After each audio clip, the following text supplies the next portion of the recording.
காங்கிரஸ் கட்சியை சேர்ந்த மயிலாடுதுறை நாடாளுமன்ற உறுப்பினர் செல்வி ஆர் சுதாவின் பிறந்த நாளை முன்னிட்டு இலவச மருத்துவ முகாமிற்கு ஏற்பாடு செய்யப்பட்டிருந்தது.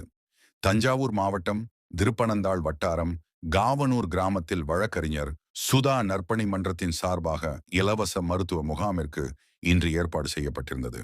மருத்துவர் திரு பாலாஜி குழுவினரின் உதவியோடு நடைபெற்ற இந்த முகாமில் 300க்கும் மேற்பட்டவர்கள் தங்களது உடலை பரிசோதனை செய்து கொண்டனர். மேலும் முழு உடல் பரிசோதனை செய்து கொண்டவர்களுக்கு ரூபாய் 2,00,000 மதிப்பிலான மருந்துகளும் மாத்திரைகளும் இலவசமாகவே வழங்கப்பட்டது.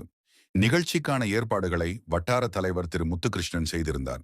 மருத்துவர் திரு பாலாஜி நிகழ்வினை குத்து விளக்கேற்றி துவக்கி வைத்தார். மேலும் நிகழ்வில் கிராம கமிட்டி தலைவர் திரு ராஜேந்திரன், காங்கிரஸ் கட்சியை சேர்ந்த திரு சபீல் ரகுமான், திரு ஜவஹர் உள்ளிட்டவர்களோடு திருப்பனந்தாள் வடக்கு வட்டார காங்கிரஸ் கமிட்டியை சேர்ந்த நிர்வாகிகளும் கலந்து கொண்டனர்.